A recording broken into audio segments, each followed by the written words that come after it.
कि देश में परम पूज्य बाबा साहब डॉक्टर भीमराव अम्बेडकर की मूवमेंट को आगे बढ़ाने वाली तथा दलितों एवं अन्य उपेक्षित वर्गों की बहुजन हिताय व बहुजन सुखाय के सिद्धांतों पर चलने वाली यहाँ एकमात्र अम्बेडकरवादी पार्टी केवल बीएसपी है। और जब से इस पार्टी के सांसद व विधायक आदि बने हैं तथा यूपी जैसे विशाल राज्य में भी ये पार्टी कई बार सत्ता में आई है, तो तब से केंद्र व राज्यों की भी सत्ताधारी और विपक्ष की भी अम्बेडकर विरोधी जातिवादी पार्टियां किस्म किस्म के साम दाम दंड भेद आदि अनेकों हथकंडे इस्तेमाल करके बीएसपी को कमजोर करने में लगे हैं। और इस मामले में सत्ता व विपक्ष में बैठी जातिवादी पार्टियों ने पर्दे के पीछे से विशेषकर दलित एवं अन्य उपेक्षित वर्गों में से कुछ अवसरवादी व स्वार्थी किस्म के लोगों को मैनेज करके तथा उनके जरिए अभी तक जो भी अनेकों संगठन व पार्टियां आदि बनवाई हैं, तो उन्हें फिर ये पार्टियां अपने फायदे के हिसाब से सक्रिय करके व विशेषकर बीएसपी के मजबूत रहे राज्यों में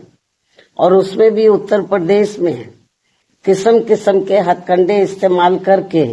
यहाँ दलितों एवं अन्य उपेक्षित वर्गों के लोगों को गुमराह करके उनके वोटों को बांटने में लगी है ताकि बीएसपी आगे बढ़ने से रुक जाए। ऐसे में दलित एवं अन्य उपेक्षित वर्गों में से बने इस किस्म के पार्टी विरोधी संगठनों एवं पार्टियों से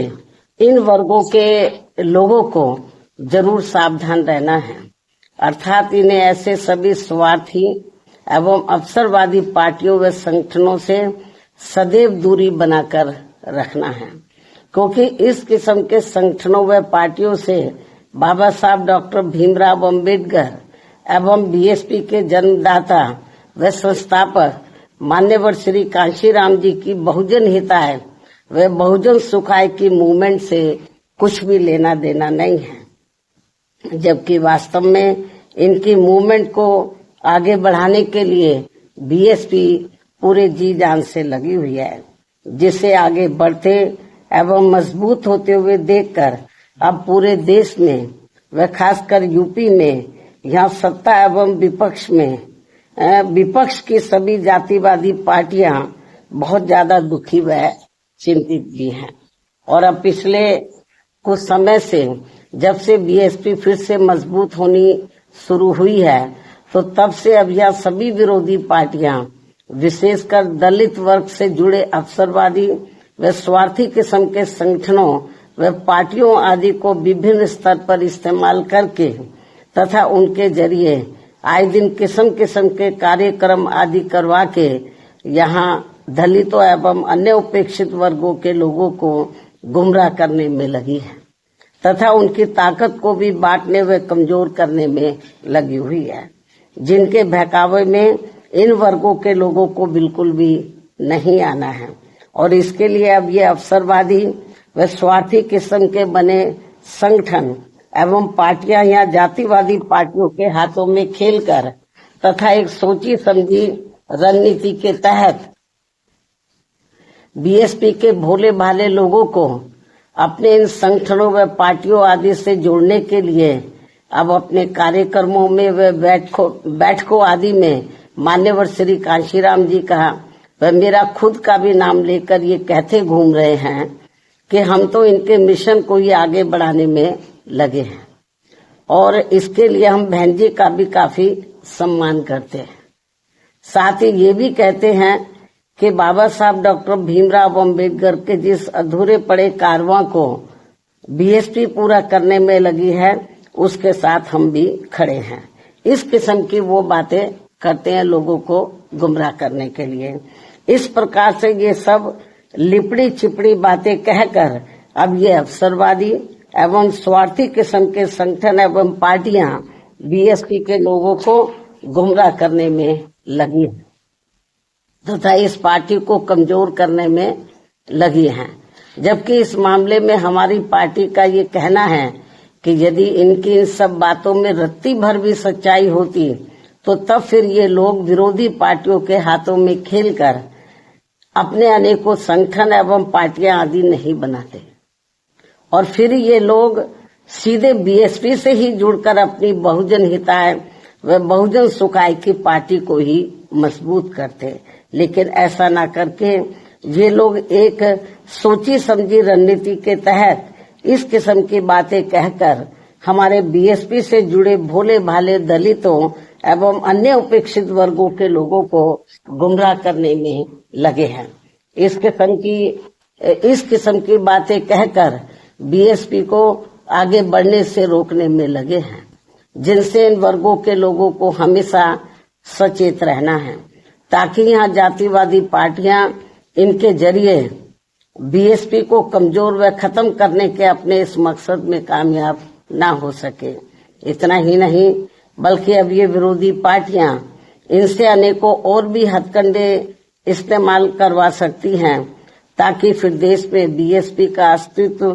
ही ना के बराबर रह जाए। इसके साथ ही अब तो ये जातिवादी पार्टियां अपने राजनीतिक लाभ के लिए इन स्वार्थी व अवसरवादी संगठनों एवं पार्टियों को जिंदा रखने के लिए चुनाव में अपने वोट भी ट्रांसफर करा के इनके अब एक आधी एमपी व एमएलए भी जितवा कर भेज रही है। इतना ही नहीं बल्कि ईवीएम में भी धांधली करा के अब बीएसपी के उम्मीदवारों को जीतने भी नहीं दे रही हैं ताकि दलित एवं अन्य उपेक्षित वर्गों के लोगों का बीएसपी से मोह भंग हो जाए। हालांकि ईवीएम में धांधली को लेकर अब विपक्ष की पार्टियां भी काफी कुछ बोल रही हैं। ऐसे में अब हमारी पार्टी सहित अधिकांश विपक्ष की पार्टियां भी यही चाहती हैं कि देश में सभी छोटे बड़े चुनाव पूर्व की तरह ही बैलेट पेपर के जरिए होने चाहिए, जो वर्तमान सरकार के रहते तो संभव नहीं हो सकता। लेकिन उम्मीद है कि सत्ता परिवर्तन होने के बाद ये सब संभव हो जाए। इसलिए ऐसी संभावना के चलते अभी अपनी पार्टी के लोगों को भी कतई निराश नहीं होना है, बल्कि इनको अपनी पार्टी को हर स्तर पर मजबूत बनाते रहना बहुत जरूरी है, क्योंकि देश में वर्तमान में चल रहे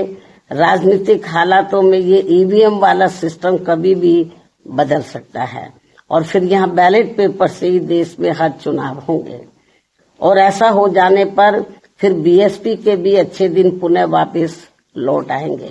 इस उम्मीद के साथ ही पार्टी के लोगों को यहाँ जातिवादी पार्टियों के इशारों पर बने ऐसे सभी अवसरवादी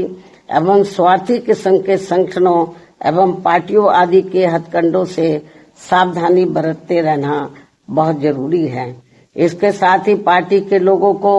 अपनी एकमात्र हितैषी पार्टी बीएसपी के जनाधार को बढ़ाने की तरफ भी इन्हें विशेष ध्यान देना है, ताकि फिर अपनी ये पार्टी खासकर यूपी में पुनः पूर्ण बहुमत के आधार पर सत्ता में आसीन हो सके, जो ये सर्वजन के हित में होना यहाँ बहुत जरूरी है। इसलिए कांग्रेस, बीजेपी व सपा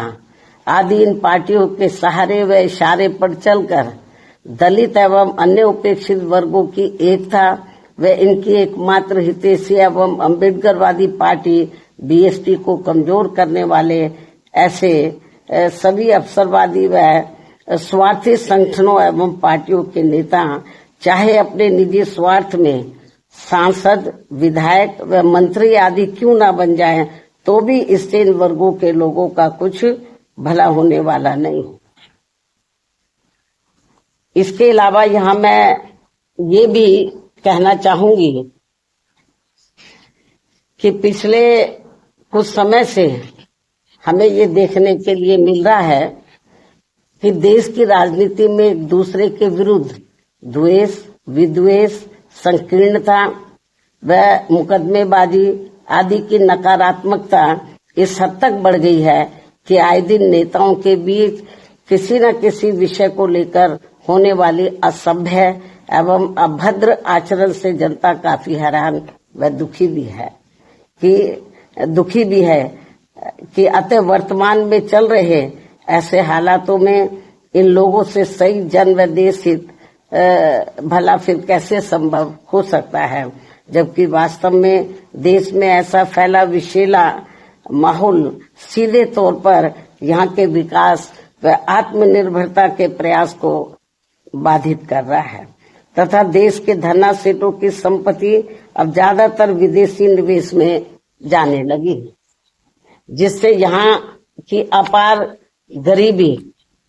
बेरोजगारी, अशिक्षा व पिछड़ापन आदि की ज्वलंत समस्याएं और भी ज्यादा गंभीर होती जा रही हैं। और इस बीच भारतीय अर्थव्यवस्था में अस्थिरता की मिल रही खबरें भी अति चिंतनीय हैं। देश के जीडीपी ग्रोथ में गरीब बहुजनों की उचित भागीदारी न होना अर्थात देश के विकास में सब समाज का हित निहित नहीं होना, ये वास्तविक कारण है जो सबके विकास को अपेक्षित संतोष नहीं दे पा रहा है। इसलिए सबका विकास होना जरूरी है। साथ ही देश के गरीबी एवं बेरोजगारी मुक्त बहुअपेक्षित विकास यानी कि सुखी संपन्न लोगों के विकसित भारत के निर्माण में केंद्र की बहुजन हितैषी नीतियों के साथ साथ राज्यों के गुड गवर्नेंस की भी भरपूर भूमिका न होना ये भी सोचने की बात है, जबकि यूपी जैसे बड़े राज्यों को भी सबके विकास का दायित्व निभाना अत्यंत आवश्यक है। इतना ही नहीं बल्कि वर्षों से अपने देश की सीमाएं भी पूरे तौर से सुरक्षित नहीं होने के कारण यहाँ समय समय पर आतंकवादी वारदातें भी आए दिन घटित होती रहती हैं। अभी हाल ही में पहलगाम की हुई ताजा घटना इस बात का खास उदाहरण है, जो अति दुखद व चिंतनीय भी है, जिस पर इस समय देश में काफी राजनीति भी की जा रही है। ये भी बड़े दुर्भाग्य की बात है जो नहीं होनी चाहिए। वहीं दूसरी तरफ अब देश में कोरोना का भी तेजी से प्रकोप बढ़ रहा है, जिसके रोकथाम के लिए भी सभी राज्य सरकारों को विशेष ध्यान देना चाहिए। साथ ही देश में लगातार बढ़ रही गरीबी एवं महंगाई आदि ने भी लोगों को अब काफी तोड़कर रख दिया है। इनके साथ साथ इस समय देश के कुछ भागों में भारी वर्षा व तूफान आदि आने की वजह से भी लोग बहुत ज्यादा मुश्किल में हैं। इन सब मामलों में भी केंद्र व राज्य सरकारों को जरूर ध्यान देना चाहिए। साथ ही सरकारें कार्यक्रमों के प्रति गंभीर व संवेदनशील न होने के कारण आए दिन मची भगदड़ में हो रही मौतें भी अति चिंता की बात है। इस ओर भी सरकारों को जरूर ध्यान देना चाहिए। अब मैं अपनी बात यहीं समाप्त करती हूँ। धन्यवाद। जय भीम व जय भारत।